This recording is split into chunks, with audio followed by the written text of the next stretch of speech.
বাংলাদেশ, তারেক রহমানের বাংলাদেশ, শহীদ জিয়ার বাংলাদেশ, খালেদা জিয়ার বাংলাদেশ। এই তারেক রহমানের হাতেই বাংলাদেশ ভালো থাকবে। আগামী প্রধানমন্ত্রী তিনিই হবেন ইনশাআল্লাহ। বাংলাদেশটাকে সুন্দরভাবে চালাবেন।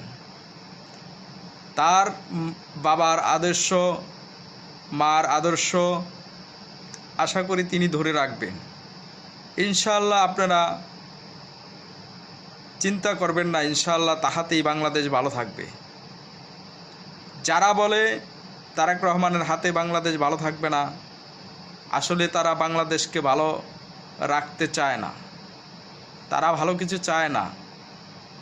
তিনি যে প্রতিশ্রুতি দিয়েছে ইনশাআল্লাহ তিনি সব কিছুই অক্ষরে অক্ষরে পালন করবেন তিনি। কেননা তিনি তার বাবার আদর্শ, মার আদর্শ ধরে রেখেছেন। তার ভিতর বাংলার মানুষ আদর্শ তার বাবার মার খুঁজে পেয়েছে। ইনশাআল্লাহ তিনি প্রধানমন্ত্রী হবেন ইনশাআল্লাহ। সবাই দোয়া করবেন।